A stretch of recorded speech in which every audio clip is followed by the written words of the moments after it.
Abbiamo detto che si trova fra due mari, Mar Ionio e Tirreno, che comprende due regioni, Basilicata e la Calabria, che coinvolge 3 province, Cosenza e nel Parco Nazionale del Pollino sono di casa gli uomini del Corpo Forestale dello Stato. Sì, il Corpo Forestale dello Stato è tradizionalmente imputato alla sorveglianza delle aree protette.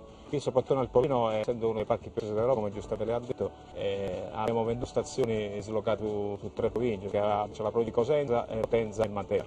Inoltre abbiamo anche un reparto a cavallo dove ne assicura il servizio di controllo del territorio con i cavalli della razza mugese. Sono tutti versati? Su tutti e 2 versanti, noi abbiamo una sede fissa e questi cavalli con i mezzi appositi vengono postati in aree più imbridi del Pollino, quindi loro svolgono servizio in aree dove può arrivare insomma, la vettura. Quanti sono? Sono circa 100 forestali. Uomini.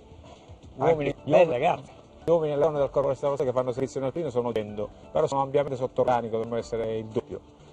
Comunque non ci lamentiamo e cerchiamo di stare vicini soprattutto alla popolazione, anche perché in questi piccoli paesi, in molte aree, il Corpo Forestale è lo Stato, insomma, rappresenta lo Stato in questi piccoli paesi. Grazie comandante, grazie a queste meravigliose forze della natura.